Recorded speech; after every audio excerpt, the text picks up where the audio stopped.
जब से ज़ुहैब के साथ इस का सीन पैदा हुआ है तो उसके बाद ज़ुहैब की जो माँ है वो सारा का सारा इल्ज़ाम लगा देती है हादिया के ऊपर कि भाई जो कुछ भी हो रहा है इसे हादिया की वजह से हो रहा है। हादिया इस मामले पे बड़ी अपसेट है, परेशान है। ज़ुहैब की माँ जब घर आती है तो शौकत साहब के सामने बड़ी बात कर देती है और कहती है कि भाई हादिया को मैं इस घर में कभी किसी भी सूरत में बर्दाश्त नहीं कर सकती और इसका मैंने ठिकाना ढूंढ लिया। अब क्या यहाँ पर हादिया खुद ब खुद ये घर छोड़कर चली जाएगी या इस जगह पर हादिया को घर से निकाल दिया जाएगा। आने वाले एपिसोड में क्या क्या चीज़ें इंटरेस्टिंग आप लोगों को दिखाई जा सकती हैं। देखें कि ज़ुहैब की जो माँ है वो हरकतें हादिया के साथ कर रही है जो भी इसे बिल्कुल भी इसे नहीं करना चाहिए था। ज़ुहैब तो हादिया के लिए कुर्बानी देने के लिए तैयार है। इतना बड़ा हादसा ज़ुहैब के साथ पेश आया, वो हॉस्पिटल में मौजूद होता है, सबसे पहले वो हादिया का नाम लेता है। हादिया तो अपने घर में मौजूद होती है, इसके पास सारा आती है तो सारा के साथ ज़ुहैब बात करता है, उससे हादिया के बारे में पूछना शुरू कर देते तो आगे से सारा इनकार कर देती और कहती कि भाई वो आ रही थी लेकिन तई अम्मा उसे नहीं आने दे रही थी। तो ज़ुहैब को इस मामले पे टेंशन लग जाती है। हो सकता है कि ज़ुहैब को इस बार में सब कुछ पता हो कि भाई सारा जो इल्ज़ाम होगा ये हादिया के ऊपर लगाएगी मेरी माँ और हादिया को निकालने की कोशिश करेगी, क्योंकि ज़ुहैब की माँ पहले भी ज़ुहैब के सामने ऐसा की बात कर चुकी है, उसे बार बार ये सब कुछ समझा चुकी है कि भाई ये लड़की मुझे इस घर में बिल्कुल भी नहीं चाहिए, इस लड़की के चाल चलन बिल्कुल भी ठीक नहीं है। तो ज़ुहैब को इसी मामले पे टेंशन होती है और वो सारा को कहता है कि भाई आप ऐसा करें कि जल्दी से डॉक्टर के साथ बात करें, मुझे डिस्चार्ज करें और मैं जाना चाहता हूँ अपने घर में। सारा समझाने की कोशिश तो करती है और कहती है कि भाई होश के नाखन ले, इतनी जल्दबाजी में आप क्यों इस तरह के फैसले कर रहे हैं, अभी आपकी तबीयत ठीक नहीं है। लेकिन कहाँ ज़ुहैब ये बातें सुनता है और जल्दी से चला जाता है अपने घर। जब ज़ुहैब अपने घर में जाता है ना तो उससे पहले हो सकता है कि ज़ुहैब की जो माँ इसे काम डाल देती है। इसे तो बहाना चाहिए था, अब इसे बहाना मिल चुका है तो कब ये सुकून के साथ बैठ सकती है।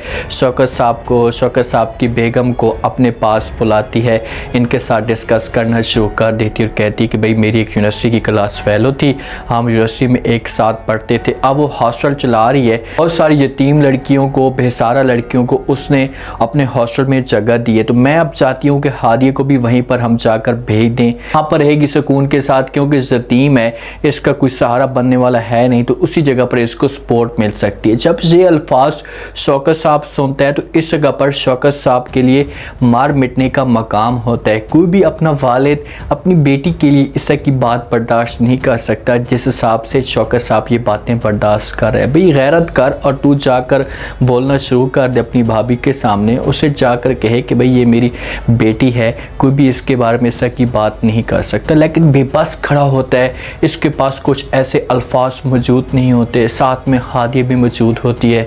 हादिया की आंखों के अंदर आंसू आना शुरू हो जाते हैं क्योंकि इसे इतनी ज़्यादा उम्मीद नहीं थी। अब वो रह रही थी ना अपने मामू के घर जब अपनी नानी के पास, तो वहाँ पर उसे इस तरह के ताने नहीं मिलते थे जो इस जगह पर इसे ताने मिलते हैं, बार बार इसे ब्लैकमेल किया जाता है। ये एक बच्ची के लिए बहुत नुकसानदेह होता है कि भाई एक वालिद के घर में रहकर उसे यतीम कहा जा रहा है, उसे बेसहारा कहा जा रहा है कि भाई इसकी सपोर्ट करने वाला कोई भी नहीं है। यहाँ से हादिया चली जाती है अपने कमरे में। थोड़ी देर के बाद जो वो शौकत साहब इसके पास आता है और आकर बात करता है, समझाने की कोशिश करता है। आगे से हादिया जवाब देती है और कहती है कि मैं यतीम तो पहले भी थी, बेसहारा तो पहले भी थी, मेरी सपोर्ट करने वाला कोई भी नहीं था, लेकिन आज जो मुझे बातें सुनाई गई हैं इससे मेरे दिल पे उतर चुकी है कि एक वालिद के घर में मुझे ऐसा की बातें सुनाई जा रही कि मैं बेयतीम हूँ, मैं बेसहारा हूँ। मुझे वो बहुत दुख हुआ। जब ये आपने बातें सुनी हैं तो क्या आपको मरने का आपका दिल नहीं कर रहा था? आप यहाँ पर मर जाते, क्योंकि मुझसे तो ये चीज़ें बर्दाश्त नहीं हो रही थी, तो आपने ये सब कुछ कैसे बर्दाश्त कर ली हैं? ये जो बातें हादिया कह रही है ना शौकत साहब को, इससे 100% ठीक कह रही है। भाई तू वालिद है इसका और अपनी बेटी की सपोर्ट कर, इसका साया बन ताकि कोई इसके ऊपर इस की बातें ना करे। हादिया कहती है कि ठीक है भाई, मुझे किसी किस्म का कोई भी इतराज़ नहीं है, अगर आप लोगों को इतना ज़्यादा चाहे वो मसला लग रहा है, चाहे आपके ऊपर मैं इतनी ज़्यादा बोझ हूँ, तो आप ऐसा करें कि मुझे चाहे वो अपनी नानी के घर में भेज दें, मैं अपनी नानी के घर में रहूँगी, मैं किसी और जगह पर नहीं जा सकती। शौकत साहब जिस वक्त ये बातें सुनेगा तो वो हादिया को कहेगा कि भाई कुछ दिनों का काम है, उसके बाद हम हैंडल कर लेते हैं, जब मैं भाभी के साथ बात करूँगा उसे किसी तरीके से राज़ी कर लूँगा।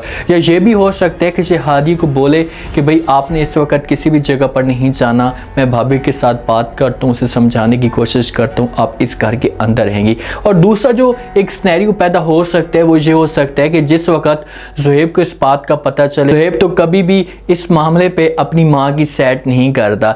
ज़ुहैब के पास बार बार माँ आती है, समझाने की बार बार इससे कोशिश करती है कि भाई आप हादिया से दूर हो जाएं, लेकिन ज़ुहैब अपनी माँ को इनकार कर देता और कहता है कि मैं कभी भी हादिया से दूर नहीं हो सकता। और जब ज़ुहैब को इस बात का पता चलेगा, ज़ुहैब अपनी माँ के पास आकर बात करेगा और कहेगा कि मुझे ये बताओ कि इसमें हादिया का क्या कसूर है जो आप हादिया के ऊपर इस तरह की बातें कर रही हैं, जो बार बार उसके ऊपर इल्ज़ाम लगा रही हैं। खुदा का खौफ करें, उसके ऊपर इस तरह की बातें ना करें, उसका कोई भी कसूर नहीं है। वो बच्ची थी, जो औरत थी, उसके ऊपर जब एक लड़का जो गुंडा इस तरह की हरकतें कर रहा था, साथ में मैं मौजूद था, कोई भी बात मौजूद होता वो बर्दाश्त ना करता तो ये कदम उठा सकता था। इसी वजह से मैंने ये कदम उठाया है। अब इसमें हादिया के ऊपर तो आप इल्ज़ाम ना लगाएं। तो माँ जो होगी वो कहेगी कि भाई जब से इस घर के अंदर आई है तो इस घर के अंदर परेशानी आना शुरू हो चुकी हैं, इस घर के अंदर मसले मसाइल बनना शुरू हो चुके हैं, तो इसी वजह से मुझसे चीज़ें बर्दाश्त नहीं हो रही, बस इस लड़की को मैं इस घर में नहीं रहने दूंगी। अगर ज़ुहैब ज़िद करता है और अपनी माँ को मजबूर करने की कोशिश करता है तो फिर तो माँ हो सकती है मजबूर और बात मान सकती है हमारे ज़ुहैब की और कह सकती है कि चलो ठीक है, अगर आप ये सब कुछ कहना चाहते हैं तो मैं करने के लिए तैयार हूँ, लेकिन मेरी एक शर्त है। ज़ुहैब इससे पूछेगा कि भाई क्या शर्त है आपकी, तो आगे से जो वो माँ कहेगी कि आप ऐसा करें कि आप हादिया के साथ मुलाकात नहीं करेंगे, उसके साथ कोई ऐसी बात नहीं करेंगे, तो फिर ज़ुहैब किसी तरीके से माँ की बात मान सकता है, क्योंकि वो हादिया को तकलीफ़ नहीं देना चाहता। वो अपनी नज़रों के सामने हादिया को रखना चाहता है। वो चाहता है कि हादिया मेरी आंखों के सामने रहे, बस मेरे दिल को सुकून मिलता रहे। बड़ी ख्वाहिश ज़ुहैब की सही है। आप देखते हैं कि ज़ुहैब क्या करता है, क्या अपनी माँ को जो वो राज़ी करने की कोशिश करता है या नहीं। माँ तो थोड़ी बहुत तो समझो कि 70 से 80% तो ठीक है, वो जिस हिसाब से बातें कर रही है या जिस हिसाब से उससे माहौल लग रहा है, आगे जाकर ये सारा सीन पैदा होगा सबके सामने जब ये सारी असलियत आएगी कि भाई ज़ुहैब हादिया के साथ मोहब्बत करता और हादिया को जब मोहब्बत होगी ज़ुहैब के साथ, तो फिर कहानी के अंदर उस वक्त ट्विस्ट पैदा होंगे। सारा तो एक अनजान सी लड़की बनी हुई है, एक मासूम सी बनी हुई है, इस हिसाब से कुछ बातें करती है।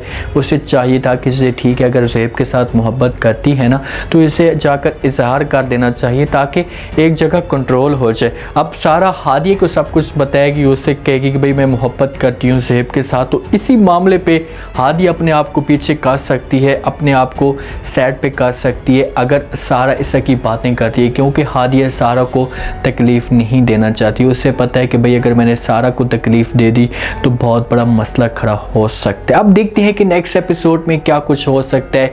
क्या हादिया जो है वो खुद ब खुद घर छोड़कर चली जाएगी?